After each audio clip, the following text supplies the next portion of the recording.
Donc, Be'ezrat Hashem, nous continuons notre renforcement moussarik, ilchatik, par rapport aux lois de Shmirat Halashon. Même si tu pourrais voir des fois des gens qui ont l'air d'être des gens importants, mais ils ne sont pas assez vigilants vis-à-vis de l'observation de leur langue, n'apprends pas d'eux. C'est pas eux c'est pas toujours une preuve. Au contraire, il faudra les juger positivement et aller du principe que la raison pour laquelle ils ne sont pas assez vigilants dans l'observation du Shmirat Halashon, c'est parce que ils ne sont pas assez conscients, soit de la gravité, soit des détails, soit de ceci, soit des permissions, soit des dérogations. Ça c'est un.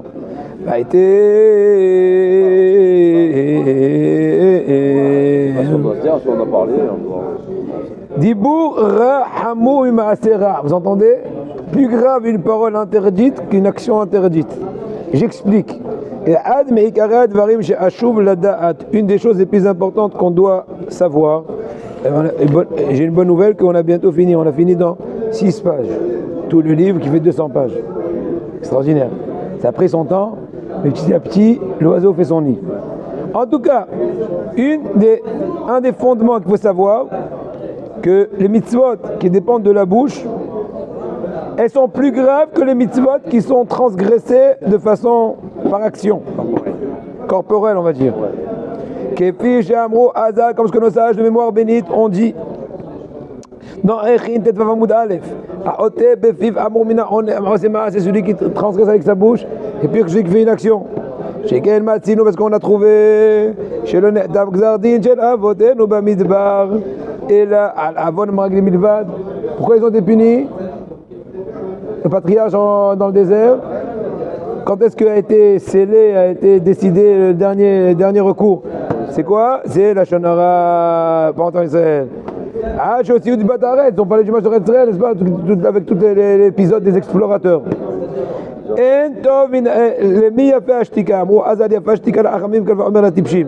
Le message dans Masechet Psahim 99 folio A dit que bon est le silence pour les sages et à plus forte raison pour les idiots. À la rigueur, un idiot, tant qu'il n'ouvre pas sa bouche, on peut faussement croire qu'il a quelque chose dans la cabessa. Mais à partir qu'il ouvre la bouche, ça rappelle le pasouk Ve'eftah Hashem et pia aton. Hashem a ouvert la bouche de l'ânesse. C'est l'expression. Un peu. Comme pour dire, des fois, ton silence garde un tant soit peu ton honneur. Mis à part le fait que tu te fais manquer, donc t'animna milahto. Donc tu te sauves de ne pas fauter. Et voilà, Akadosh Baruch Hu, il nous amène Rabbi Shimon. Voilà, ce soir c'est Rabbi Shimon, il nous amène Rabbi Shimon jusqu'ici. En tov min hashtika. Il n'y a pas mieux que ce silence, se taire. Rabbi Shimon aya omer kol yamay gudalti ben achamim. V'lematati guf tov min hashtika. Je ne sais pas si c'est Rabbi Shimon Bar Yochai, je crois que c'est Rabbi Shimon Gamliel. Il dit Rabbi Shimon il a pensé, d'accord, il ne va pas parler, mais il va avoir quelque chose de tordu. Il veut le dire, il ne le dit pas. Et il le pense. C'est tordu, c'est la sourde. Bon, ça se travaille petit à petit. Il faudrait que je comprenne. On a pensé aussi.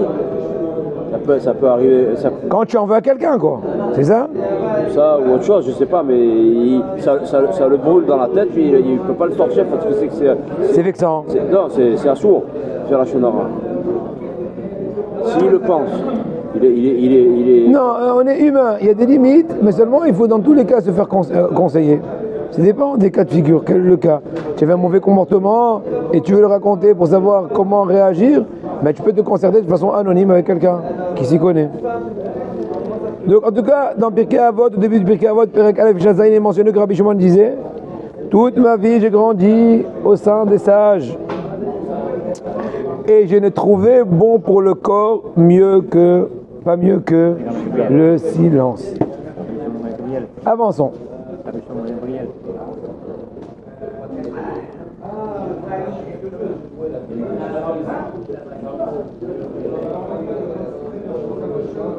C'est pas évident à Boudaï. Bon, on continue. Va être.